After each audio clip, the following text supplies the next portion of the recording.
Tahun 1888. Kawasan East End di London adalah labirin penuh bayangan dan rahasia. Kemiskinan dan keputusasaan menyelimuti jalanan berbatu di sana. Dan disinilah, di distrik Whitechapel, mimpi buruk dimulai. Seorang pembunuh, yang hanya dikenal sebagai Jack the Ripper, mengintai di malam hari. Dia memangsa para wanita, meninggalkan jejak tubuh-tubuh termutilasi. 5 korban, selamanya terhubung oleh nasib tragis mereka.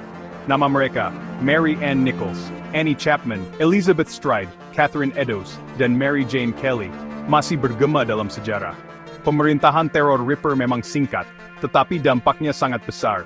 Dia menjadi selebriti yang mengerikan, kejahatannya terpampang di halaman depan surat kabar. Ketakutan mencengkeram kota, polisi dibuat bingung. Ripper seperti menghilang begitu saja setelah setiap aksi mengerikannya. Terlepas dari banyaknya teori dan tersangka, identitas aslinya tetap menjadi misteri. Kasus Jack the Ripper lebih dari sekadar kasus lama yang belum terpecahkan. Ini adalah teka-teki yang telah memikat dan membuat frustrasi para penyelidik selama lebih dari 1 abad. Dia menjadi simbol sisi tergelap hati manusia. Kemampuannya untuk lolos dari jeratan hukum semakin memperdalam misteri. Legenda Jack the Ripper terus berlanjut, mengilhami buku, film, dan teori yang tak terhitung jumlahnya. Tapi kebenaran, tampaknya, hilang di telan waktu. Selama lebih dari 100 tahun, identitas Jack the Ripper tetap menjadi teka-teki. Pembunuhan Whitechapel menjadi lahan subur bagi spekulasi. Detektif amatir dan penyelidik profesional sama-sama mengajukan teori yang tak terhitung jumlahnya. Setiap tersangka baru membawa harapan baru untuk memecahkan kasus ini. Tetapi setiap petunjuk pada akhirnya menjadi dingin. Beberapa orang percaya bahwa Ripper adalah seorang dokter karena ketepatan pembunuhannya. Yang lain mencurigai tukang daging, yang akrab dengan peralatan dagangannya yang mengerikan. Yang lain lagi menunjuk pada seniman, tukang cukur, dan bahkan anggota keluarga kerajaan. Kurangnya bukti konkret memungkinkan imajinasi menjadi liar. Setiap bisikan, setiap bayangan seolah menyimpan petunjuk potensial. Terlepas dari berlalunya waktu, daya tarik Jack the Ripper tidak pernah berkurang. Kasus yang tidak terpecahkan ini menjadi bukti keterbatasan forensik abad ke-19. Ini berfungsi sebagai pengingat bahwa kejahatan paling brutal pun dapat tetap tidak terpecahkan. Pencarian Ripper menjadi perlombaan melawan waktu, karena bukti memburuk dan saksi meninggal dunia. Tetapi bahkan ketika harapan menipis, keinginan untuk mendapatkan jawaban tidak pernah benar-benar pudar. Di abad ke-21 muncul jenis detektif baru. Berbekal teknologi mutakhir dan pengejaran kebenaran yang tak henti-hentinya, para penyelidik ini menghembuskan kehidupan baru ke dalam kasus-kasus lama. Di antara mereka adalah Russell Edwards, seorang pengusaha dengan hasrat untuk sejarah dan ketertarikan pada kasus Ripper. Edwards percaya bahwa sains modern memegang kunci untuk membuka rahasia masa lalu. Edwards secara khusus tertarik pada sepotong bukti yang sebagian besar telah diabaikan, selendang sutra yang konon ditemukan di sebelah tubuh Catherine Eddowes, korban keempat Ripper. Selendang itu yang ternoda darah dan mungkin cairan tubuh lainnya telah diwariskan turun-temurun dari keluarga seorang petugas polisi. Mungkinkah pakaian yang tampaknya tidak penting ini menjadi kunci untuk akhirnya membuka kedok Jack the Ripper? Edwards yakin bisa. Dia memulai penyelidikan yang cermat, berkolaborasi dengan para ilmuwan dan ahli forensik terkemuka. Selendang itu, yang disimpan dengan hati-hati selama lebih dari 1 abad, akan menjadi titik fokus dari pencariannya. Edwards bertekad untuk mengekstrak setiap petunjuk yang mungkin dari kainnya yang pudar. Teknologi untuk membuka rahasia masa lalu akhirnya berada dalam jangkauan. Pertanyaannya adalah, apakah itu akan mengarah pada identitas si pembunuh yang sulit ditangkap? Selendang itu menghadirkan peluang unik dan tantangan yang signifikan. Selama bertahun-tahun, selendang itu telah ditangani oleh banyak orang yang berpotensi mencemari bukti. Namun, kemajuan dalam analisis DNA memberi Edwards harapan. Jika dia dapat mengisolasi DNA dari noda asli, dia mungkin dapat membandingkannya dengan DNA tersangka potensial. Edwards meminta bantuan Dr. Jari Louhelainen, seorang ahli terkemuka dalam analisis DNA forensik. Louhelainen menggunakan teknik yang dikenal sebagai filtrasi vakum. Metode ini memungkinkannya untuk mengekstrak fragmen kecil DNA dari serat selendang. Prosesnya melelahkan dan rumit, membutuhkan ketelitian yang tinggi. DNA yang diekstraksi kemudian dibandingkan dengan sampel yang diambil dari keturunan Catherine Eddowes dan Aaron Kosminski, seorang imigran Polandia yang telah menjadi tersangka utama dalam kasus Ripper selama penyelidikan awal. Kosminski tinggal di Whitechapel pada saat pembunuhan terjadi dan menunjukkan tanda-tanda penyakit mental, membuat polisi menganggapnya sebagai orang yang menarik. Namun, karena kurangnya bukti konkret dan kesaksian saksi yang tidak dapat diandalkan, dia tidak pernah secara resmi didakwa. Hasil analisis DNA sungguh mencengangkan. DNA yang diekstraksi dari selendang itu cocok dengan sampel yang diambil dari keturunan Eddowes dan Kosminski. Ini memberikan bukti kuat bahwa selendang itu memang ada di TKP, dan Kosminski telah melakukan kontak dengannya. Hubungan genetik, meskipun tidak langsung, merupakan terobosan besar dalam kasus ini. Bagi Edwards, ini adalah momen eureka.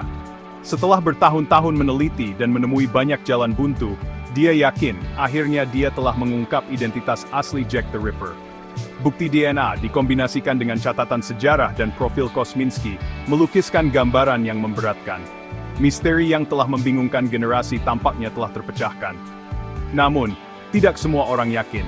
Beberapa kritikus berpendapat bahwa bukti DNA hanyalah berdasarkan keadaan dan dapat dijelaskan dengan cara lain.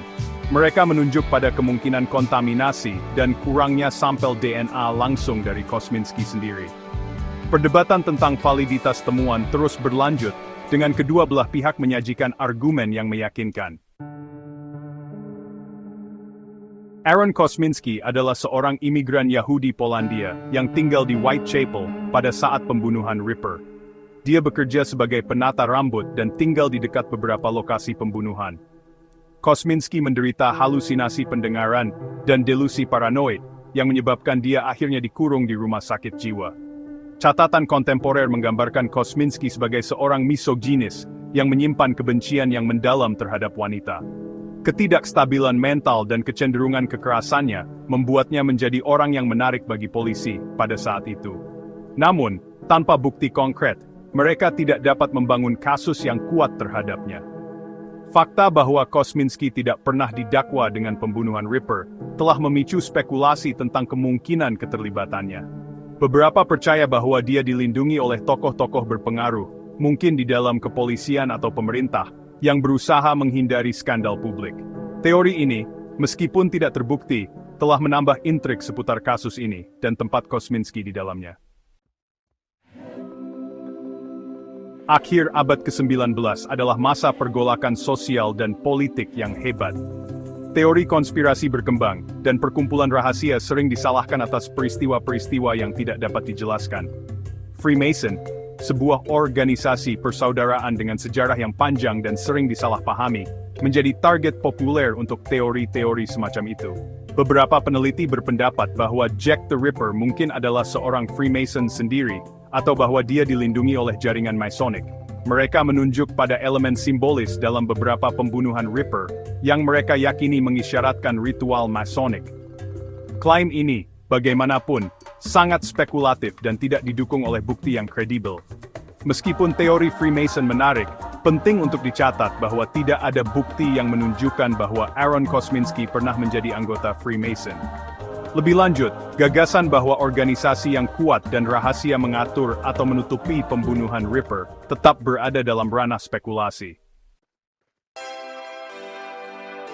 Terungkapnya bahwa Aaron Kosminski mungkin adalah Jack the Ripper, mengirimkan gelombang kejut ke seluruh komunitas sejarah. Jika benar, itu berarti bahwa salah satu misteri tak terpecahkan paling terkenal dalam sejarah, akhirnya telah terpecahkan.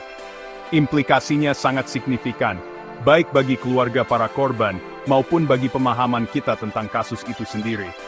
Bagi sebagian orang, berita itu membawa rasa penutupan. Mengetahui bahwa orang yang bertanggung jawab atas kejahatan keji tersebut telah diidentifikasi, meskipun setelah kematiannya, memberikan sedikit keadilan. Yang lain tetap skeptis, tidak yakin dengan bukti DNA dan waspada dalam menulis ulang sejarah berdasarkan satu bukti saja. Terlepas dari sikap seseorang terhadap masalah ini, kasus Jack the Ripper terus memesona dan menakutkan. Itu berdiri sebagai pengingat mengerikan tentang kegelapan yang dapat mengintai di dalam hati manusia dan kekuatan misteri yang abadi. Perdebatan seputar kesalahan atau ketidakbersalahan Kosminski kemungkinan akan terus berlanjut, didorong oleh berlalunya waktu dan beban sejarah. Penggunaan bukti DNA untuk mengidentifikasi Jack the Ripper menandai titik balik dalam ilmu forensik dan penyelidikan sejarah. Ini menunjukkan kekuatan teknologi modern untuk membuka rahasia yang telah lama terkubur bersama masa lalu. Seiring dengan terus majunya teknik analisis DNA, kemungkinan besar kita akan melihat lebih banyak kasus lama dikunjungi kembali dan berpotensi terpecahkan. Kasus ini juga menjadi kisah peringatan. Meskipun bukti DNA bisa menjadi alat yang ampuh, itu tidak sempurna. Kontaminasi, degradasi, dan kurangnya basis data pembanding semuanya dapat menimbulkan tantangan. Lebih lanjut, bukti DNA saja tidak menceritakan keseluruhan cerita. Itu harus dipertimbangkan bersamaan dengan konteks sejarah, kesaksian saksi, dan bukti lain yang tersedia. Kisah Jack the Ripper, yang dulunya terbatas pada jalanan Whitechapel yang remang-remang, kini telah memasuki ranah silsilah genetik dan ilmu forensik.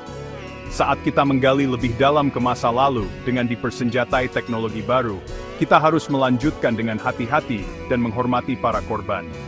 Pengejaran keadilan dan pencarian kebenaran harus sejalan dengan komitmen untuk penyelidikan yang etis dan pelestarian sejarah.